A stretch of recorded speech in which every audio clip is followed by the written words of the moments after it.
Bonjour à toutes, bonjour à tous, bienvenue sur les Sentiers du Réel, je m'appelle Alexis et pour cette rubrique paranormale, j'accueille Denis Dorion. Bonjour Denis, comment vas-tu? Bonjour Alexis, ben, ça va très bien, merci. Alors aujourd'hui tu vas nous parler d'un sujet que j'adore aussi, hein, vraiment, voilà. C'est vrai que je me fais souvent plaisir sur la chaîne, je vais vers des personnes qui ont des thèmes bah, voilà, qui m'intéressent beaucoup et j'espère qu'ils intéressent forcément les auditeurs. Alors toi tu es un, entre guillemets, ne le prends pas mal, un vieux de la vieille dans la recherche du fameux col de Vence.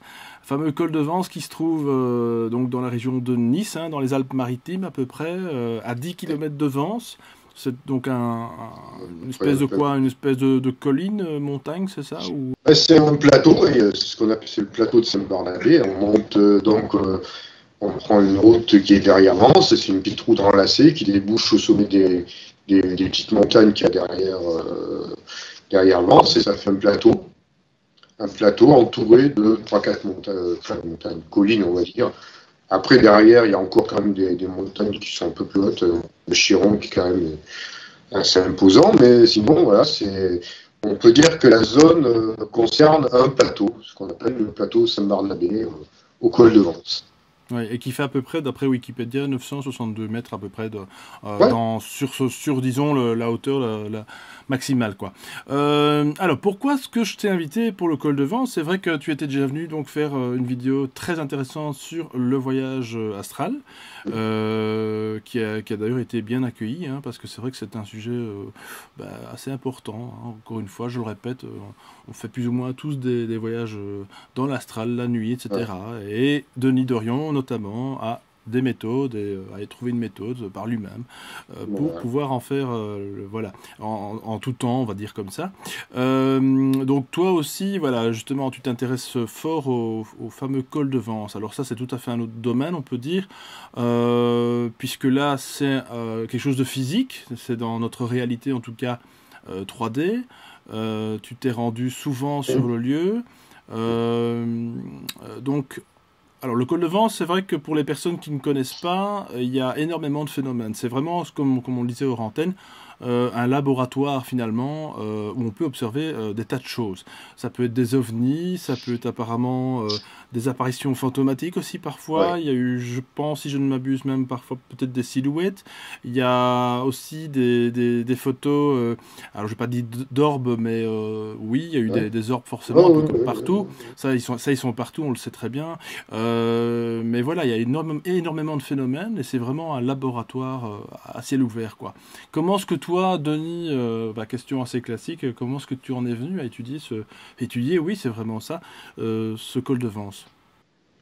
Bon, ben, tout d'abord, je pense que effectivement, quand on parle du col de Vence, on dit il est en 3D dans notre dimension. Je pense qu'il y a quand même une bonne partie qui est dans une autre dimension.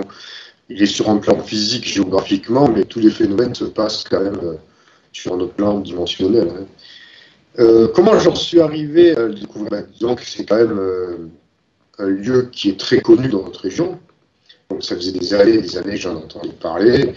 Et puis, j'y allais pas. Puis, le jour, je me suis dit, tiens, suite à une émission de télé, je me parlais du Colban. J'ai dit, quand même, il faut que j'y aille, hein, une bonne fois pour toutes. Et puis, donc, je me suis rendu là-bas et c'est là où j'ai en fait, découvert le col dès le premier soir, hein. J'ai pu rencontrer du monde et on a pu discuter. Bon, je connaissais pas exactement les lieux où se passaient les phénomènes, donc j'ai dû apprendre. C'était il y a 20 ans. Et puis voilà, donc c'est comme ça que j'ai pu mettre le premier pied au col de Vence et puis après, donc, ça s'est enclenché et j'ai pu assister effectivement à pas mal de phénomènes. Alors donc tu es allé assez souvent après parce que je pense qu'il y a aussi une sorte de je vais pas dire addiction au lieu, mais il y a quand même quelque chose qui nous attire, hein. C'est vrai que bon voilà, je suis de Bruxelles, j'ai pas encore été, j'aimerais vraiment y aller. C'est un des lieux où j'aimerais aller en tout cas en France.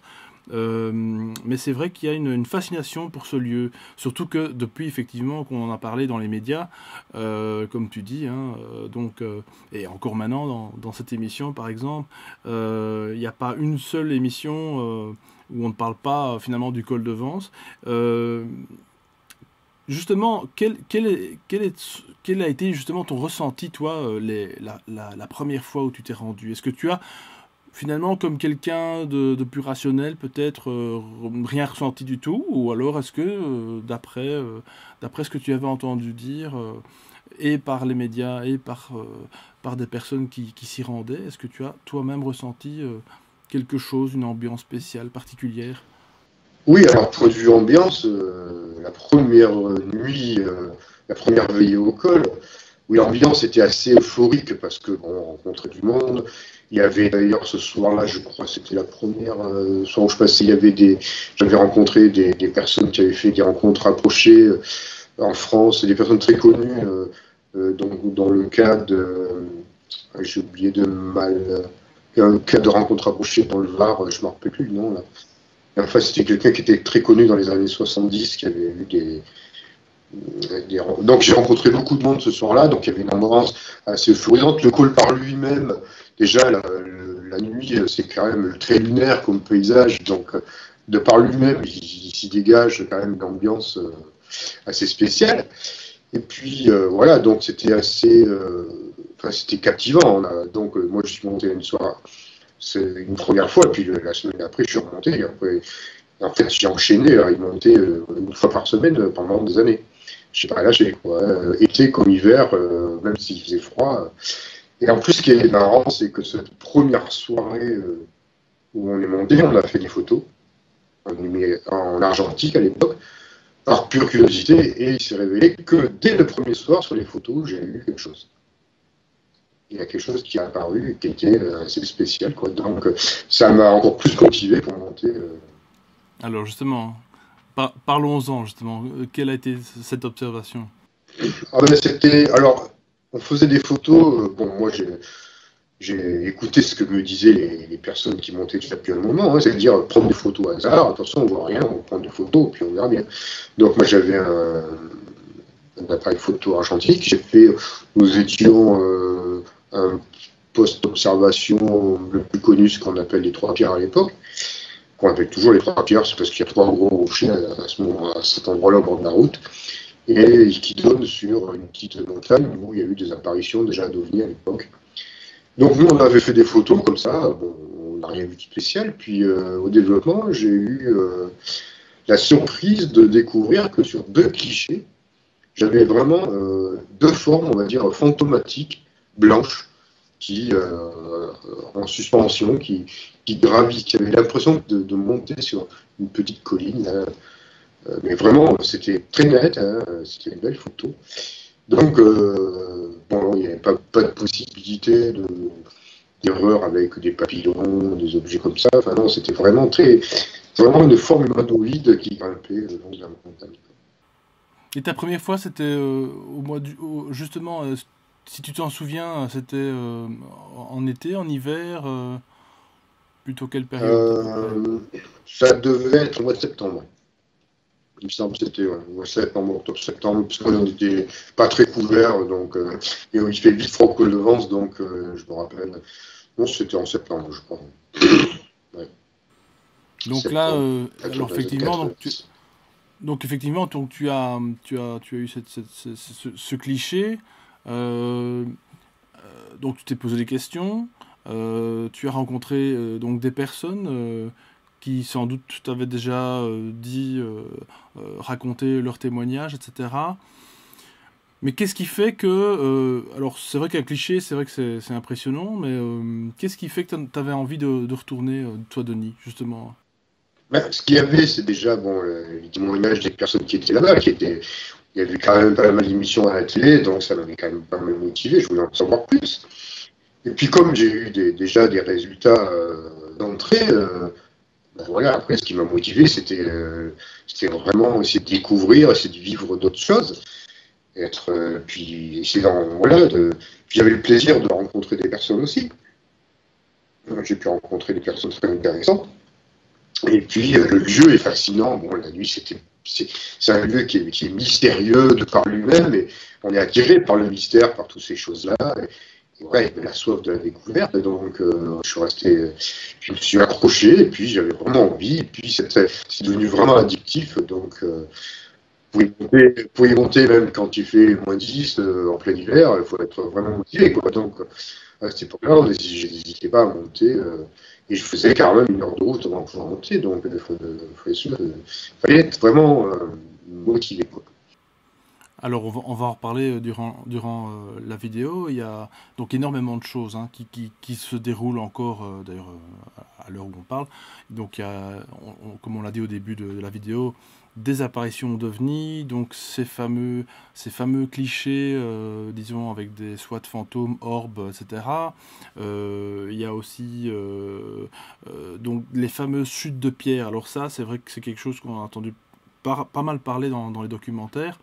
Où on voit effectivement donc une grosse pierre, hein, pas un petit caillou, hein, pas un petit gravat de rien du tout, tomber de nulle part. Alors justement, c'est quelque chose. Est-ce que c'est quelque chose qui t'est arrivé toi de... Alors, ça n'est pas arrivé au début, hein. Tous les phénomènes sont arrivés progressivement, hein. Ça a commencé par des photos, les fameuses orbes, c'était carrément les premières qu'on avait, en tout cas en France ou en Europe, hein. J'en avais pas entendu parler avant de ces phénomènes-là.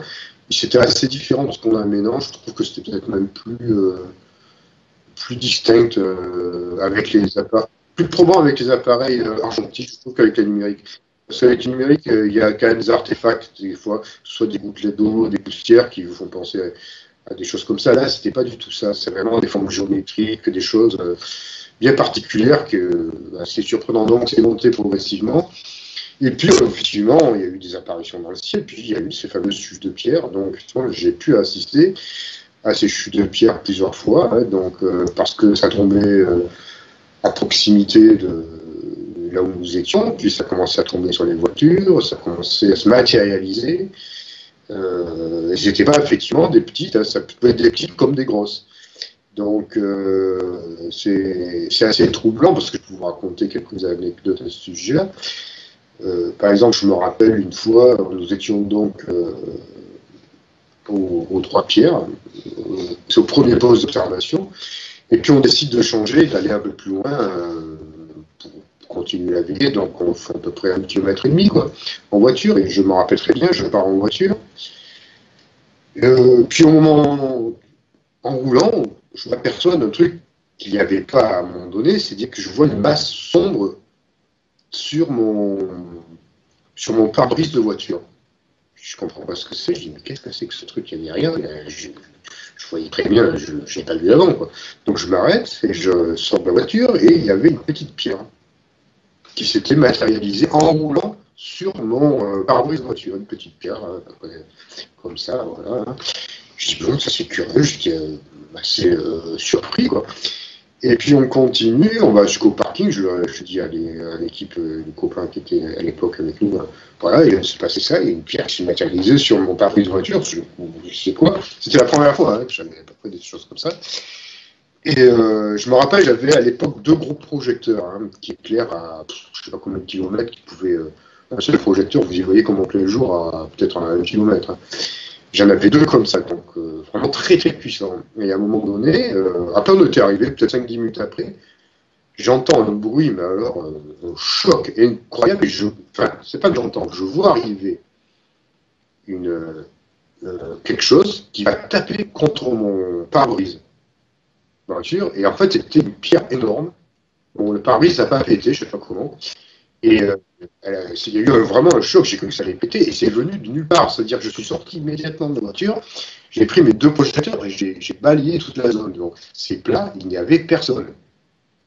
Personne. Même s'il y avait quelqu'un qui aurait voulu me jeter une pierre à ce moment-là, comment dire, je l'aurais vu, et je n'aurais pas pu m'échapper parce que c'était en race campagne, et avec les projecteurs, j'éclairais par des kilomètres, donc il n'y avait strictement rien. Donc j'ai eu un peu peur, j'étais un peu énervé d'ailleurs, parce que je ne comprenais pas ce qui s'est passé, et puis je craignais pour ma voiture quand même, hein, parce que là, franchement, ça aurait été légèrement plus fort, je pense que mon pare-brise aurait volé en éclats. Il a d'ailleurs volé en éclats, mais une autre fois, et c'était le pare-brise arrière. Mais oui, parce qu'après, ça s'est mis crescendo, c'est-à-dire que en roulant, ou même les voitures en parking, on recevait des pierres sur les voitures. Donc des fois, il n'y avait pas de traces, et des fois, il y en avait quand même. J'ai eu quelques bosses sur les voitures que j'avais à l'époque, donc je n'étais pas très content quand même. Alors par contre, il y avait des phénomènes bizarres parce qu'elles avaient ces pierres qui nous tombaient dessus, on va dire, n'avaient pas des comportements logiques. C'est-à-dire qu'elles ne rebondissaient pas comme une pierre normale, ça restait ou plaqué au sol, ou alors ça restait plaqué contre la voiture, ou alors des fois elles tapaient et on ne trouvait pas la pierre. Impossible de trouver alors qu'on était sur la route. Ça avait un comportement vraiment irrationnel de par la physique. Je me rappelle une fois, par exemple, je vais à ma voiture, je vais prendre quelque chose dans ma voiture, et j'éclairais donc, c'était la nuit, évidemment, j'éclaire ma voiture avec bon projecteur. Et j'ai vu arriver, comment décrire ça, comme si on m'avait jeté une pelle de gravier. Vous voyez? Ouais. Alors j'ai vu arriver les graviers de la route, je les ai vus arriver, se matérialiser dans l'espace, taper contre l'aile de ma voiture, l'aile avant de ma voiture, et rebondir par terre. Mais le phénomène qui est complètement fou, c'est que quand ils ont rebondi contre l'aile de ma voiture, ils sont partis tous dans la même direction. Comme s'ils étaient aimantés. Vous voyez que si on balance quelque chose, ça va s'éparpiller, ça va tomber par terre. Voilà. Non, là, ça rebondit et ça repart tous les graviers dans la même direction, comme, je ne sais pas comment décrire ça, comme s'ils étaient aimantés, quoi, mais ils retombent sur le sol. Ouais, et quand j'ai vu ça, comme s'il y avait une force qu'ils avaient contrôlée, mais du début jusqu'à la fin. Donc là, presque une forme d'intelligence, quoi, en fait. Ah oui, de toute façon, il y a une intelligence derrière ça, je pense. Hein. Donc là, quand j'ai vu ça, je me suis dit, bon, c'est possible, quoi. Ça défie la physique, la logique, l'attraction, tout ce qu'on veut, quoi. Donc, il y a eu ça comme phénomène. J'en ai eu donc aussi des pierres, parce qu'à un moment donné, j'ai été la cible, je ne sais pas pourquoi, mais j'étais un peu la cible de ce phénomène pendant un bon moment. Et j'en ai eu matérialisé à l'intérieur de ma voiture, c'est-à-dire que j'avais tout est fermé, porte fermée, je rentre dans ma voiture, et puis sur mon siège, j'en avais une belle grosse, à peu près comme ça, hein. Voilà, et qui avait encore le givre, il y avait encore un peu de givre dessus, et qui était matérialisé sur mon siège auto. Bon. Et on se dit ça, qu'est-ce que ça veut dire? Parce qu'en même temps, on essaie de chercher une interprétation, quoi, comprendre qu'est-ce qu'ils veulent nous dire à travers ça. Quel message? Alors, le message, franchement, je n'ai pas trop compris. À part nous faire comprendre qu'ils sont là, qu'ils ont la capacité de matérialiser des pierres, bon, ok, c'est bien, mais je vois pas trop le truc. Et donc, c'était bizarre. Et puis, j'en ai eu aussi en roulant, hein, en voiture, en roulant, les pierres qui me tombaient dessus. En descendant du col de Vence, avec les copains qui me suivaient derrière, qui voyaient les pierres me taper dessus. Et, rebondir contre la carrosserie, contre les pneus, contre les pare-chocs. J'en ai une qui s'est matérialisée sur les lunettes arrière aussi, en roulant, qui a tapé, qui m'a labouré d'ailleurs comment on appelle, des givrages arrière, parce que ça m'avait fait, je sais pas, ça m'avait inexplicablement, ça avait roulé derrière, enfin le truc. Est-ce qu'à un moment donné, Denis, est-ce que tu t'as pas envie de crier après ces farceurs entre guillemets invisibles et de leur dire enfin qu'est-ce que vous faites, quoi, qu'est-ce qui se passe, quoi? Oui, parce que moi au début on a peur, faut reconnaître, ça fait peur, on sait pas ce que c'est. On est là, même si on est nombreux, on se sert les uns contre les autres. Hein. On est là, on n'en met pas large, hein, parce que ça tombe sur la route, ça tombe entre vous, ça tombe sur vous, ça tombe n'importe où. Donc on ne sait pas où si on va s'en prendre une derrière les oreilles, quoi. Donc on n'emmène pas large. Après on s'habitue. En ce qui me concerne, on s'habitue. Ça devient enfin pas normal, mais presque dans les normes du col en tout cas. Donc ce qui fait qu'on a moins peur. Enfin, en ce qui me concerne, j'ai moins peur. Par contre, je crains pour ma voiture, donc je m'énerve. C'est certain. À un moment donné, j'arrivais... vraiment, j'étais vraiment énervé, quoi, contre eux. J'en pouvais plus, quoi. Ça suffit, quoi. Alors, il faut prendre une pierre, vous la jeter dans le vide, et puis là, vous revenir. Donc, ça sert à rien. On peut rien faire à cette époque-là, je pouvais rien faire de plus, quoi. Donc, voilà, quoi. C'était curieux. Donc, l'interprétation, chacun y allait de ses propres Il ressortait à peu près, Denis, à peu près on va dire comme idée d'où pouvaient provenir ces pierres. Je suppose qu'il y a des personnes qui, malgré qu'elles les voient là, pouvaient se dire que c'était juste rationnel, que c'était normal, quoi. Mais on va dire dans le côté, bah oui, dans le côté plus, on va dire surnaturel, paranormal justement, qu'est-ce qui, qu'est-ce qui est ressorti à peu près comme avis, si tu te souviens, parce que ça. Et des avis, il y en a eu plusieurs. Il y en a qui a interprété ça comme des petits signes de la part de certaines entités pour nous signifier qu'elles étaient là. D'autres pensaient que c'était pour qu'on puisse apprendre à gérer nos émotions, gérer notre peur, apprendre à avoir une maîtrise de soi. C'est possible tout ça, hein. Moi je ne sais pas. Euh, Donc Après, il vaut mieux mettre un casque de moto si je ah oui, comprends oui, bien. on pouvait, il y en a qui en mettaient, il y en a il y a de tout. Il y a des personnes qui ne sont pas restées longtemps à cause de ça, qui ont pris peur, hein, parce qu'il y a des voitures qui ont laissé des pare-brises et des ailes de voiture, des phares de voiture, enfin, il y en a qui ont vraiment reçu. Après, il y en a qui, comment dire, qui pensaient, si j'ai un trou de mémoire, qui pensaient, bon, oui, que ça pouvait être, comment dire, oui, des entités. Alors, il y en a qui vont penser plus à des poltergeists, de fantômes, fantomatiques, extraterrestres. Bon, des fois, c'était quand même aussi lié à des apparitions visuelles, pour des boules de lumière ou des choses comme ça. Mais moi, j'ai pas. Ce que j'ai pu constater, mais sans ayant la grande certitude, c'est que c'est souvent lié à une personne. Donc, à l'état d'esprit, en tout cas, d'une personne. Donc, ce qui ne veut pas dire que ce soit la personne qui génère ce phénomène, parce que les chutes de pierre ont été vues par d'autres personnes voilà, différentes aussi. Hein.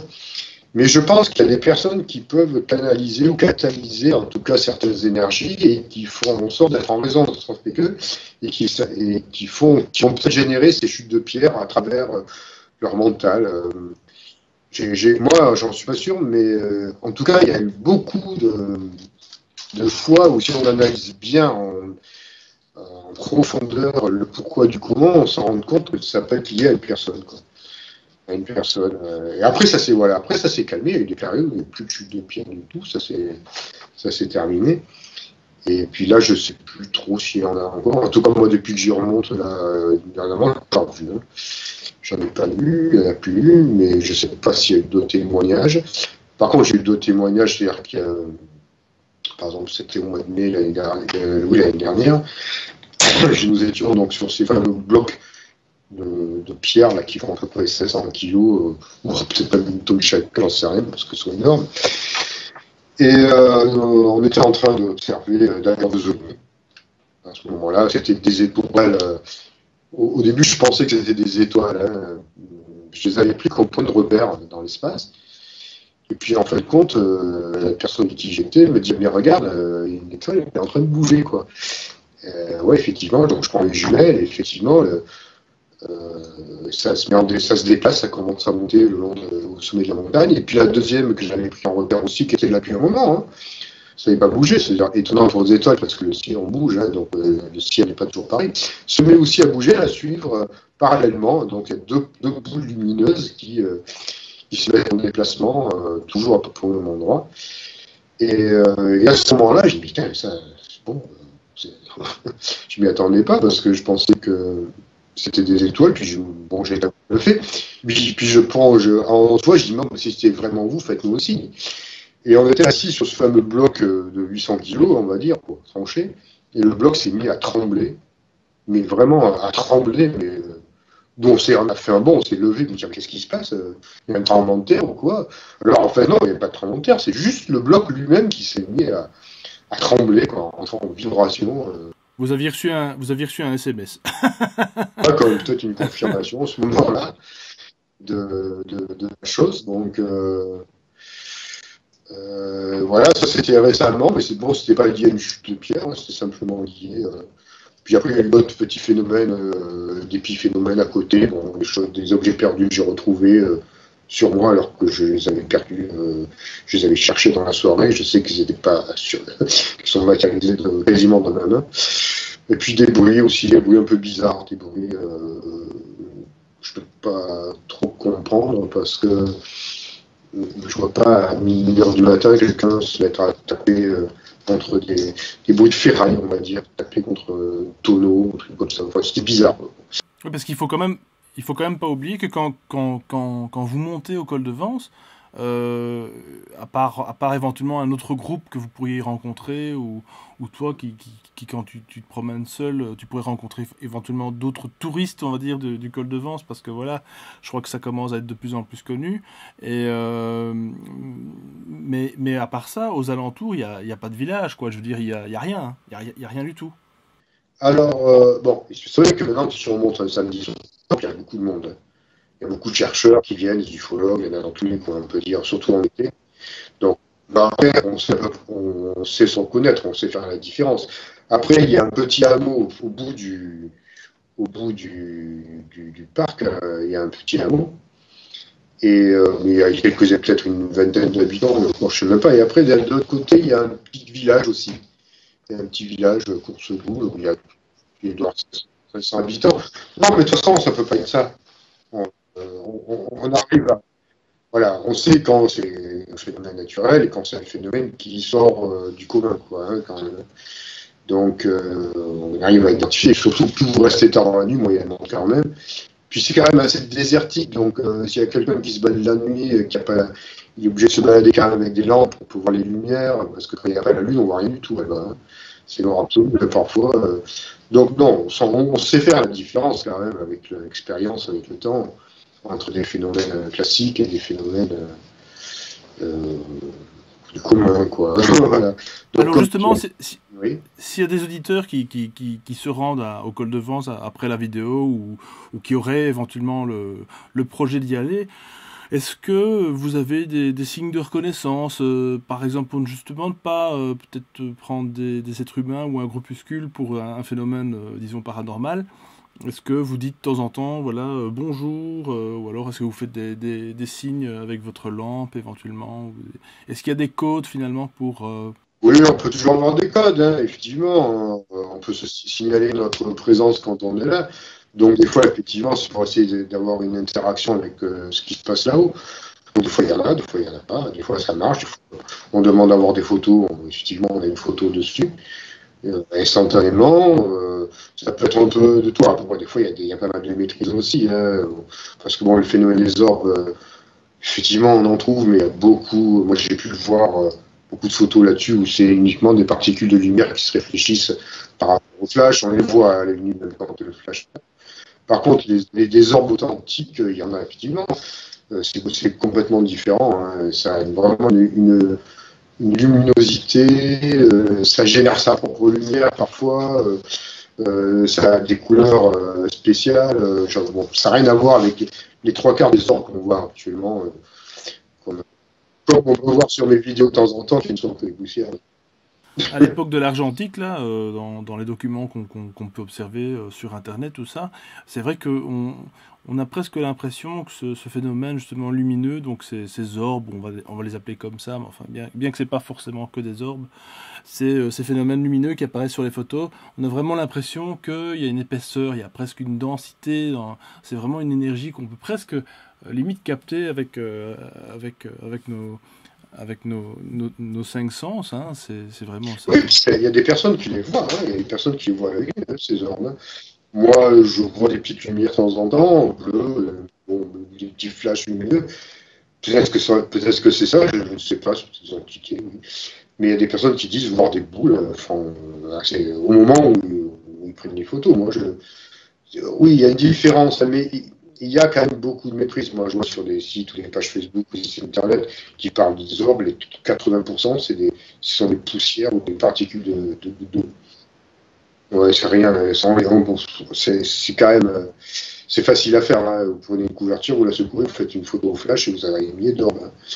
Et c'est ce qui se passe d'ailleurs, comme je l'ai dit dans mes vidéos, bon, je l'ai dit plusieurs fois, on voit passer des boules blanches là, et c'est la poussière, c'est uniquement la poussière, c'est là où je fais mes vidéos, il y a de la poussière. Donc, ça en est, c'est vrai, c'est flashant, c'est bluffant, mais ce n'est que ça. J'ai fait l'expérience pour avoir le cœur net, ça vaut le sens. Et je les vois passer devant l'objectif. Donc, Oui, c'est ça, voilà. voilà. Parce que on peut peut-être le dire justement aux auditeurs, c'est vrai que quand je fais des conférences sur les orbes, bien souvent, effectivement, je commence à de plus en plus à ne plus prendre justement en compte les orbes filmés avec des appareils tels que des GSM, des smartphones, etc. Pourquoi? Parce que justement, hein, la lumière qui éclaire n'est pas un flash, c'est un spot continu. Et il y a quand même une chaleur qui se dégage de cette petite lumière. Et comme tu dis, hein, il suffit simplement de mettre l'objectif de biais pour s'apercevoir que on respire mais des milliers de poussières qui passent devant l'objectif et qui ben voilà, peuvent être très très bien pris pour des orbes qui n'en sont pour ma part pas. Donc c'est pour ça encore une fois, voilà, mais bon, ça Il faut c'est avoir un sujet. l'esprit critique malgré tout. Ouais, ouais. Les personnes sont beaucoup, il y a beaucoup de personnes qui Mm. veulent absolument, absolument voir des choses, qui veulent un peu rêver aussi, ça fait rêver tout ça.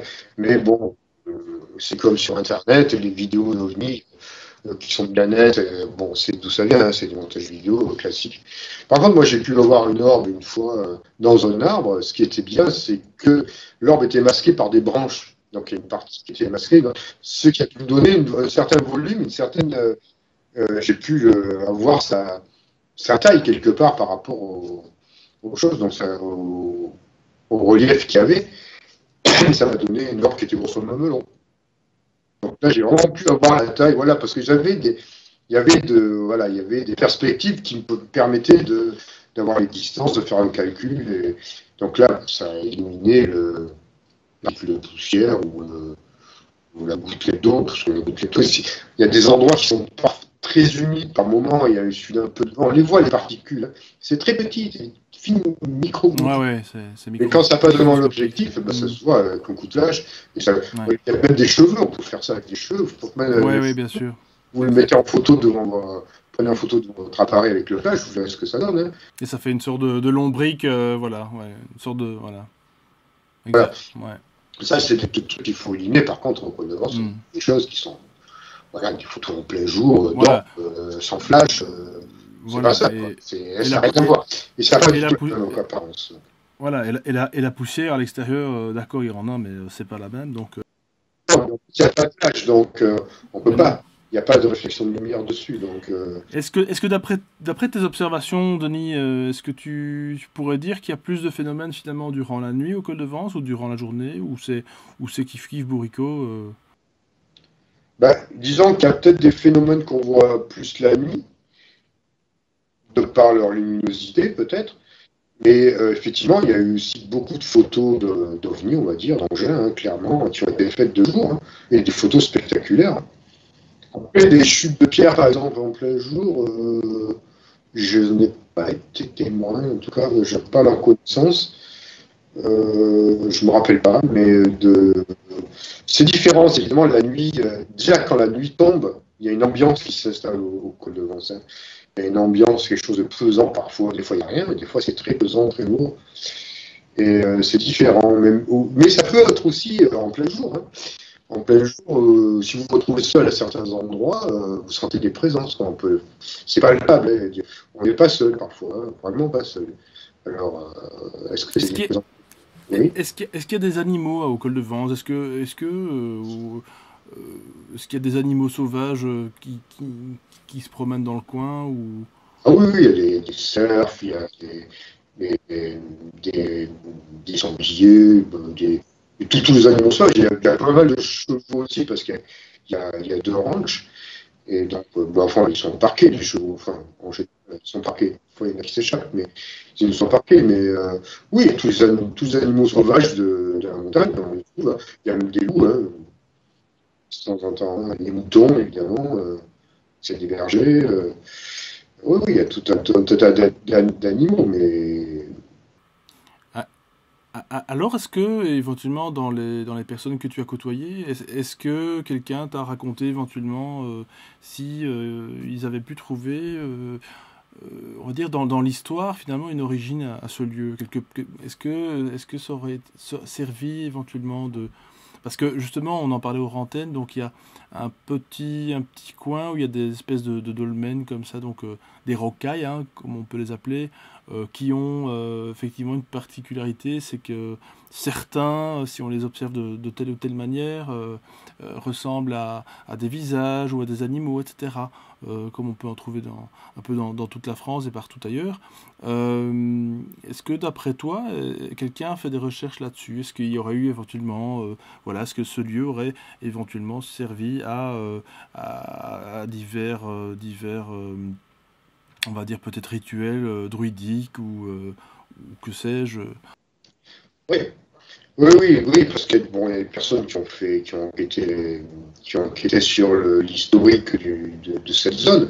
Donc, c'est effectivement, quand on remonte à l'époque antique, c'était habité déjà par les Némésis, je crois, par des peuplades ligures, enfin, pas gauloises, parce que enfin, c'était déjà habité par des peuplades. Donc, ils ont été chassés aussi par les Romains à un moment donné.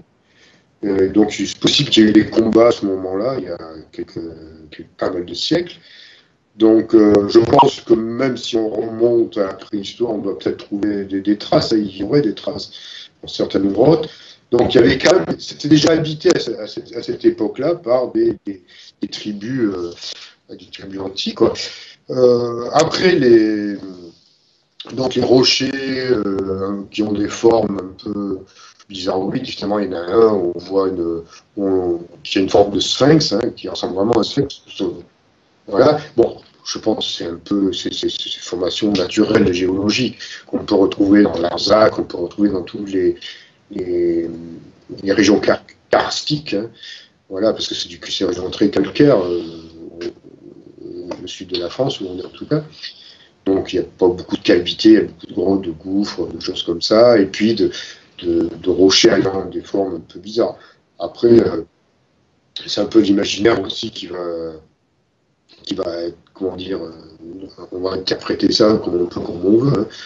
Il y en a qui ont plus l'âme poétique. Après, par contre, il y a aussi quand même la petite chapelle de Saint-Barnabé, qui est toute petite chapelle, qui est assez étonnante parce qu'on a pu faire des photos de l'intérieur très bizarres.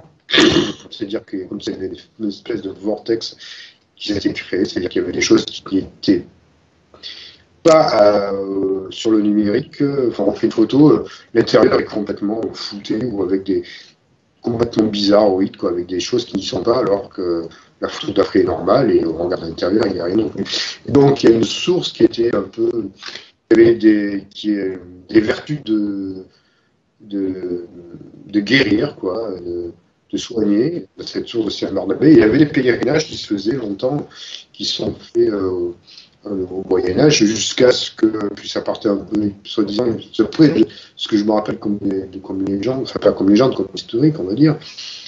Il s'est passé beaucoup de choses, c'est-à-dire que beaucoup de pèlerins qui montaient là-haut, il y a eu des histoires un peu pas très nettes, et je crois que l'archevêque ou l'évêque du coin avait décidé d'interdire à un moment donné tout pèlerinage au col de Vence. Mais cette source est toujours là, elle est captée, enfin, de temps en temps elle est fermée, elle est à côté de la chapelle Saint-Barnabé.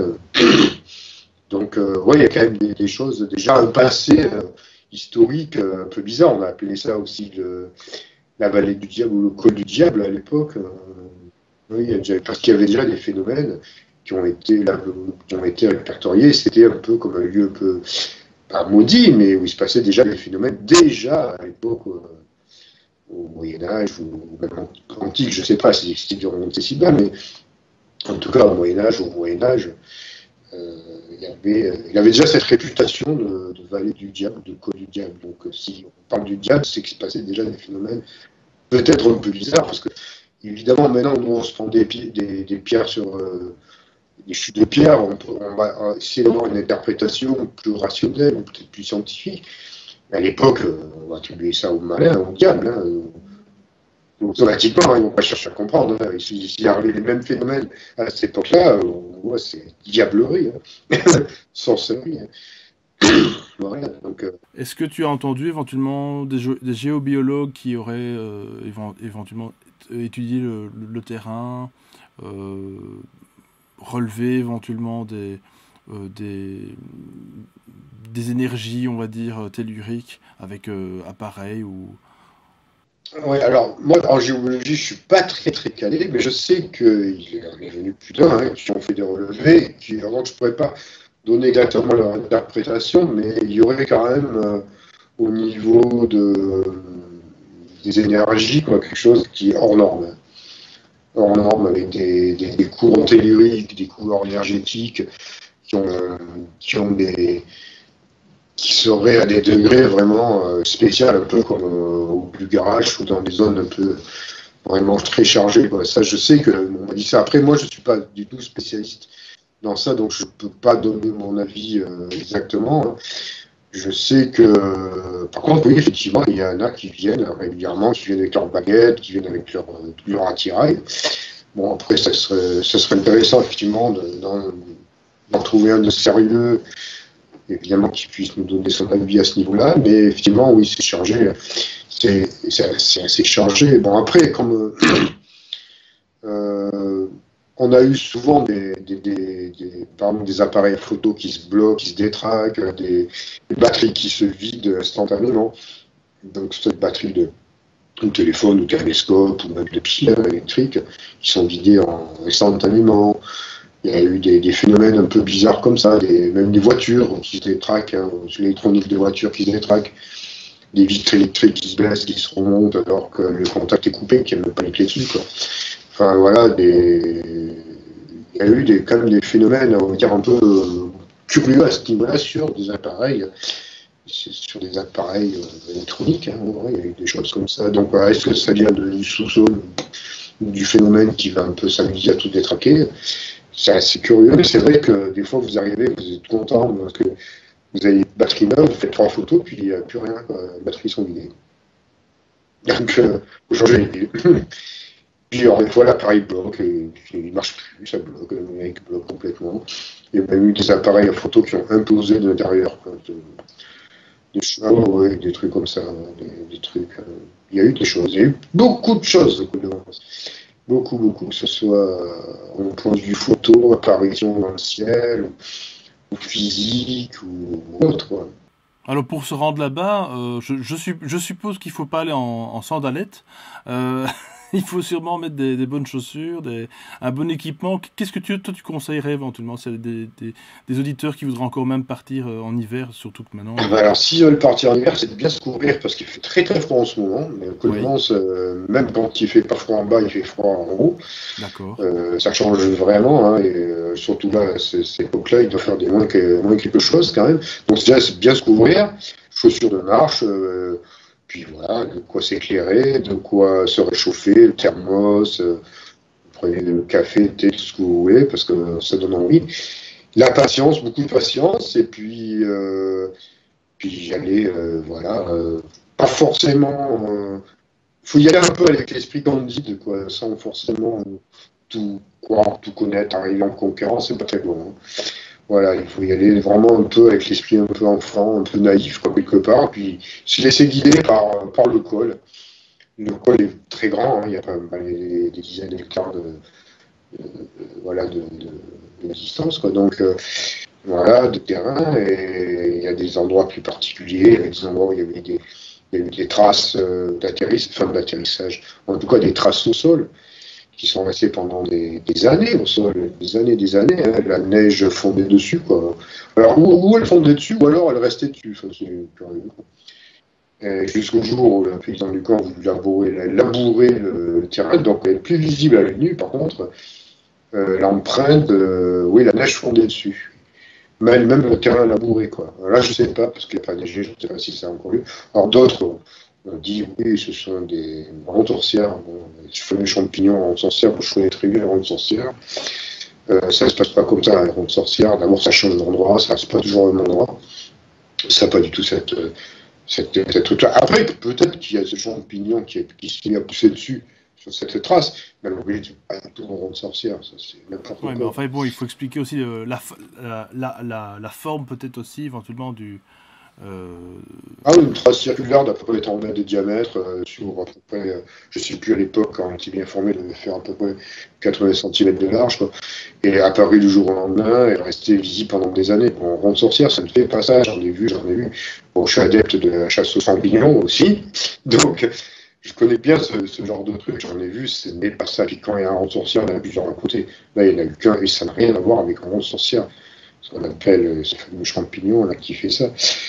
Après, je ne dis pas qu'il puisse y avoir dessus des micros, petits champignons qui ont pu pousser parce qu'il y a l'attirance, mais ça n'a rien à voir avec ça. Rien à voir. Et puis de toute façon, la neige qui ne tient pas sur une trace qui a été labourée et qui a à peu près 20 ans d'existence, ça paraît peu cruel quand même. Hein. Donc, quelque chose qui ne va pas. Et puis en plus, un endroit isolé de tout, bien planqué au col, bien, voilà, c'est curieux, quoi. Puis il y en a qu'une. Et puis c'est pas une région, de toute façon. Le col de Vence, ce n'est pas. Les champignons poussent à des endroits bien particuliers.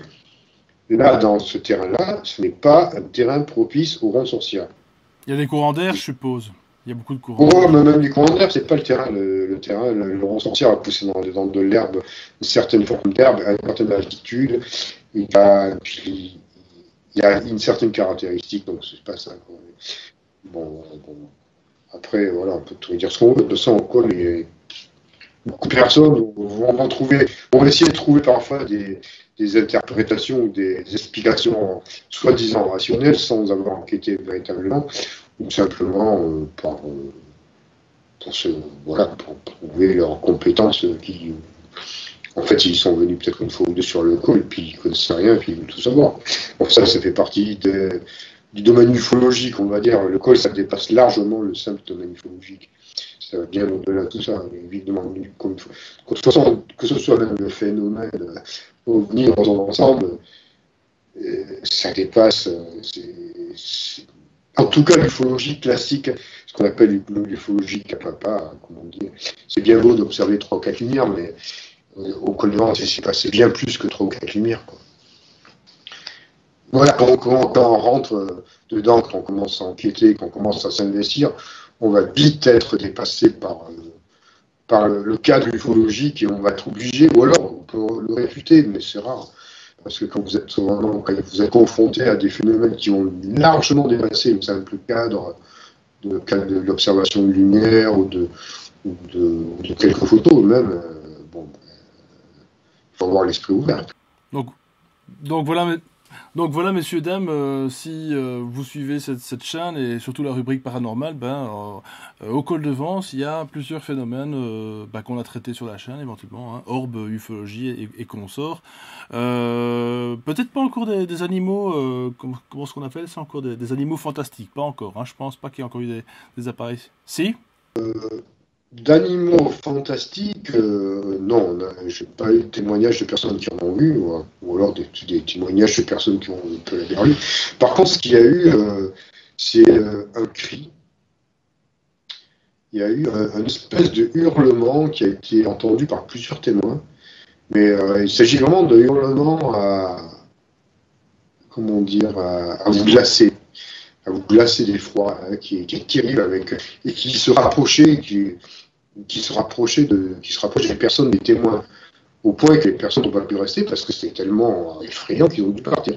Donc, puis c'est pas un cri animal, on connaît le brame du cerf, on le connaît très bien, le cri d'un renard, on le connaît, le sanglier qui grogne, on sait ce que ça fait, même un loup à la limite qui se met à hurler, on reconnaîtrait entre mille.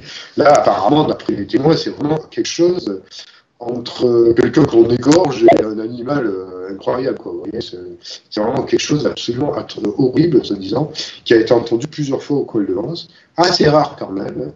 Donc, qu'est-ce que c'est? J'en sais rien, parce que c'est à rapprocher peut-être un peu des chutes de pierre, dans le sens où certains interprètent ça comme un avertissement à ne pas rester.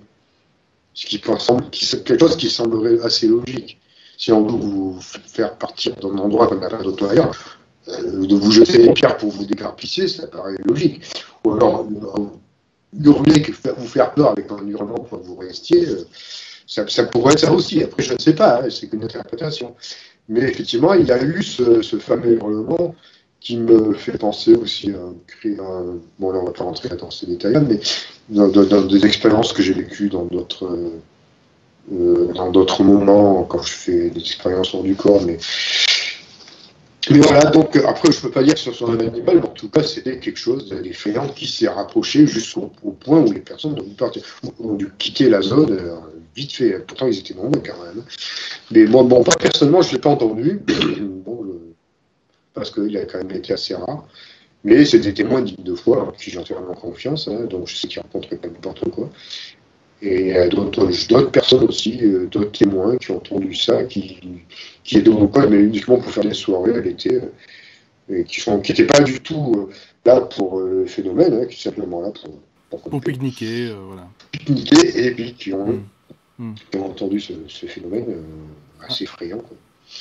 Alors toi justement qui fait des sorties dans l'astral, je vais te poser une drôle de question. Est-ce que tu t'es déjà éventuellement rendu sur le col de Vence par voyage astral? Est-ce que ça t'est traversé l'esprit? Est-ce que même on pourrait imaginer qu'on peut se rendre justement entre guillemets dans l'astral sur un lieu finalement terrestre? Est-ce que c'est possible selon toi? Ah, bien sûr, c'est absolument possible. Alors, il y a eu deux choses, deux phénomènes qui sont passés. Euh, bon, déjà, de par lui-même, le col de Vence, il se passe, je sais qu'il se passe, ce qui se passe, qu'il y a vraiment des phénomènes récurrents, pas quasi permanents, on va dire. Et effectivement, je me suis dit, tiens, mais pourquoi je n'irais pas dans l'astral pour investiguer clairement et franchement la chose. Donc, je me suis dit, pourquoi pas. Et puis, lors d'une conférence d'Anne Givaudan, je lui ai posé la question. Je lui ai dit, en fait, je lui ai dit que si je pouvais y aller ou est-ce que. En fait, je lui ai dit, moi, je n'osais pas y aller. Je lui ai dit, je me sens pas aller y aller. Je lui ai dit, est-ce que vous voudriez, vous, par exemple, bon, je vais tutoyer ce moment-là, est-ce que tu voudrais aller visiter le col de Vence si tu as envie, voir ce qui s'y passe? Je dis, parce que moi, je n'ose pas et il ne faut pas oublier qu'un Givaudan a quand même une capacité à vous percevoir qui est assez étonnante. Elle me regarde dans les yeux, elle me dit, oui, de toute façon, il ne vaut mieux pas que tu y ailles parce que tu pourrais rencontrer des êtres qui sont plus forts que toi dans le domaine du voyage astral et tu pourrais y aller au risque. Bon, me concernant, je suis pas du même niveau qu'elle. Hein. Et j'ai dit, bon, ok, bah, ça confirme un peu ce que je ressentais, parce que j'avais quand même une certaine appréhension. Et donc, ce que j'ai pu apprendre par la suite, par Anne Givaudan, c'est qu'elle y a été. Donc, ce qu'elle nous a dit, ce qu'elle nous a transmis, c'est qu'en fait, le col de Vence, c'est un vortex, effectivement. C'est un peu comme un vol de gare, c'est-à-dire qu'il rentre et qu'il sort tout un tas d'entités, extraterrestres ou autres. Hein, et comme je disais, il y en a de bonnes et il y en a des moins bonnes. Donc, effectivement, il faut être assez prudent. Et elle nous avait dit quelque chose d'assez fabuleux aussi, c'était que, pour ceux qui connaissent un peu les nadis, c'est-à-dire les nadis sont ces canaux subtils, énergétiques qu'on a dans notre propre corps, mais qu'il y a aussi sur Terre. La Terre relie ses chakras par des nadis, entre autres. Donc, il y aurait un chakra particulier au col de Vence, avec un nadis qui partirait jusqu'en Égypte, et qui relierait le col de Vence au temple de Luxor. Donc, c'est quand même intéressant, dans le sens où le col de Vence, c'est pas n'importe quoi. S'il y a un lien avec le temple de Luxor, qui est quand même un énorme vortex, un énorme truc où il se passe, c'est pas pour rien qu'ils ont fait ce temple là-bas. Donc, c'est quand même, je vois quelque chose, vous voyez, Luxor, c'est quand même, il y a quelque chose de très particulier et de très fort énergétiquement. Donc voilà, après j'y ai été plus tard, et j'ai eu des contacts dans l'astral, effectivement, au col de Vence, avec des entités qui étaient à la fois extraterrestres et à la fois intraterrestres. Voilà. Qui étaient en lien avec un programme, genre, je pense que j'en ai déjà parlé dans ma vidéo, qui était, ou je sais pas, quand j'étais, je sais plus, enfin, en tout cas j'en ai parlé, qui était en lien avec un programme d'hybridation. Oui, c'est possible. Donc, parce que bon, là-bas, faut pas, il y a de tout. Évidemment, on s'est aperçu qu'il y avait des êtres positifs. Il y a aussi beaucoup de vaisseaux à forme triangulaire qui ont été vus, et ça, c'est pas les meilleurs. C'est au mieux de les éviter. Hein. Donc, voilà. Et il y en a beaucoup qui sont là. Donc, il y a aussi là-bas je pense qu'il se passe des phénomènes d'enlèvement, il y a des phénomènes d'abduction, il peut y avoir des choses dans ce style-là. D'accord. Donc c'est un lieu finalement, comme tu dis, tu le disais très très bien, où voilà, on pourrait éventuellement s'y rendre, et c'est à mon avis ce que je ferai un jour, c'est de m'y rendre. Alors oui, effectivement, en connaissant un petit peu tout ça, j'aurai déjà un certain bagage, en tout cas théorique, et puis même aussi visuel, puisqu'avec tous les documents qui circulent. Mais je pense que, comme tu dis, il faut y aller avec cette espèce d'âme de bon enfant, parce que voilà, il ne faut pas à tout prix avoir quelque chose et voir quelque chose, parce que si c'est pour se ramasser un gros caillou de 7 kilos sur la tête, je pense qu'il y a quand même d'autres choses pour se prendre un bon trip, qui coûte peut-être moins cher à la vie et qui est moins dangereux. Donc voilà, donc effectivement, il faut pas aller là avec cet esprit oui, de curiosité, mais pourquoi pas visiter la région. Hein. Je suppose que y a des belles choses à voir dans le coin. Est-ce que d'ailleurs, est-ce que c'est pas dans la région de Nice que se trouvait la fameuse petite pyramide La pyramide de Fabricant, oui, c'est pas très loin. Vol d'oiseau, c'est pas très loin. C'est pas très loin, la pyramide. Bon, il reste plus grand-chose, la pyramide, elle a été bien. C'est toujours, on peut toujours la visiter. Non, mais je dirais, moi, pour monter au col, bon, déjà, il faut monter. Parce que j'ai vu de tout, hein, j'ai vu des personnes qui montaient et faire un peu n'importe quoi. Il faut y monter, pas pour faire la fête, enfin, pour faire Non, la fête. non, je comprends ce que tu veux Voilà, dire. il Un faut, certain si respect, vous montez, un certain voilà, respect. il faut un certain respect envers ça, Oui, oui, tout à fait. envers le phénomène qui peut être là, donc ça, ce qui implique un respect envers soi-même aussi, et pas monter dans des états un peu bizarres. Parce qu'il y a des risques, de toute façon, il y a un risque. Hein, il y a un risque à ne pas négliger. Si vous montez dans un état d'esprit qui est un peu festif, on va dire, dans un sens ou dans un autre, Pour se faire peur, quoi, par exemple. Hein, on peut se faire peur. Vous risquez de vous attirer des entités qui vont vous se servir de vous, vous organiser, vous implanter, ou on ne sait pas. Donc, moi, j'ai pu voir quand même des personnes, bon, en général, c'est un peu jeune, hein, mais qui montent là-haut sans prendre de précautions et qui font un peu tout et n'importe quoi. Et je suis quasiment certain maintenant que se retrouve avec des implants ou physiques ou éthériques, mais plus éthériques. Donc, il faut vraiment faire gaffe quand même. C'est du sérieux. Le devant, c'est quelque chose de très sérieux. Ne pas prendre à légère, et monter même en tant que ce qui montre en tant qu'ufologue pour des observations classiques, c'est très bien. Hein, ils cherchent, hein, et chacun cherche à son niveau. Hein. Au moins, il y a un certain respect par rapport à ça. Peu importe, mais le truc, c'est vraiment se dire que c'est quand même, voilà, c'est pas, c'est quelque chose de. Vous rentrez un peu quelque part dans un sanctuaire de quelque chose. Pardon ?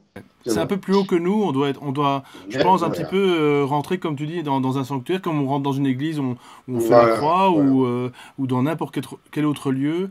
Au Japon, on retire les chaussures, c'est à peu près ça, quoi. Hein, je dirais, on arrive avec une espèce d'humilité, quoi. Voilà, exactement, c'est l'humidité, et puis se protéger quand même. Il faut avoir une certaine, pour mettre un peu quelques protections.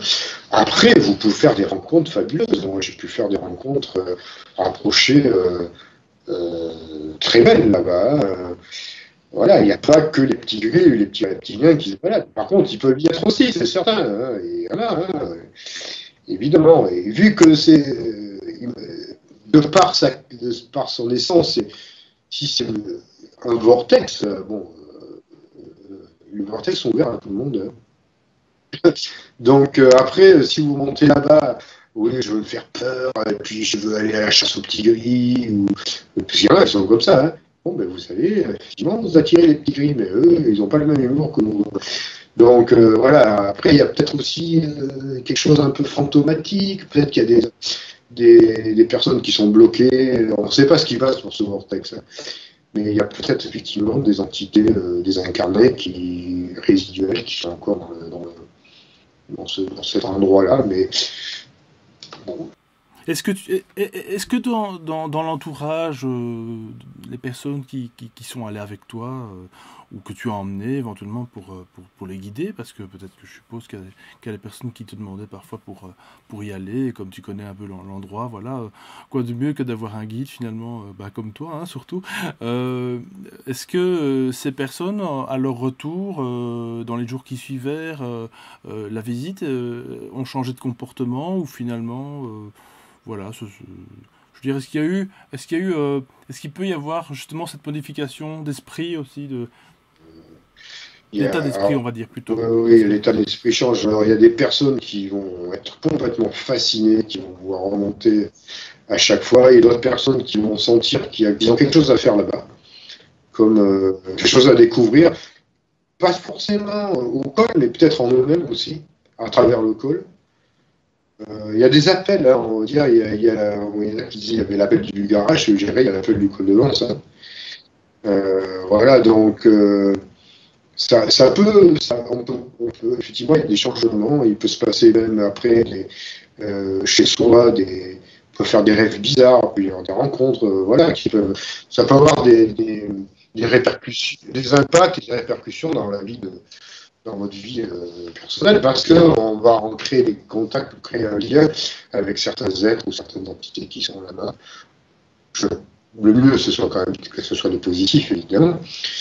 Et ça peut être aussi, bon, ça peut être tout. Hein. Donc voilà, tout dépend de l'état d'esprit. Il faut être. J'ai rencontré